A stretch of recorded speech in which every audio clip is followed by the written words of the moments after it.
ஒரு வீட்டில் மகாலட்சுமி வாசம் செய்ய வேண்டுமெனில் பெரிய பூஜைகள் அவசியமில்லை. அந்த வீட்டில் பெண்கள் சந்தோஷமாக இருக்க வேண்டும். அவர்கள் கண்ணீர் விடாமல் பார்த்து கொள்வதே முதன்மை. வீடு எப்போதும் நிரம்பிய உணர்வுடன் இருக்க அரிசி, பருப்பு, புளி, வெந்தயம், கருவேப்பிலை போன்ற அத்தியாவசிய மளிகைப் பொருட்கள் குறையாமல் வைத்திருக்க வேண்டும். மேலும் பலவிதமான ஊறுகாய் வைத்திருப்பது குபேரா சம்பத்தை கவரும் என நம்பப்படுகிறது. பெண்கள் தாங்களே பொருட்கள் வாங்குவது, தினமும் ஒரு முறை விளக்கு ஏற்றுவது, அகல், காமாட்சி அல்லது கஜலட்சுமி விளக்கு, இவை அனைத்தும் வீட்டில் நல்ல ஆற்றலை அதிகரிக்கும்.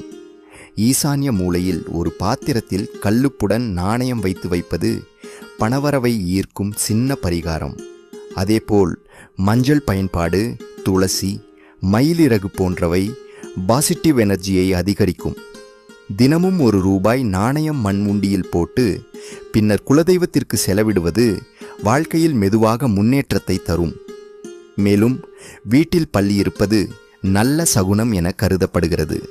அது வீட்டு வைப்ரேஷன் நன்றாக இருப்பதை குறிக்கும். அதன் சத்தம் எந்த திசையில் கேட்கிறது என்பதன் அடிப்படையில் நல்லதோ கெட்டதோ என முன்னறிவிப்பு கிடைக்கும்.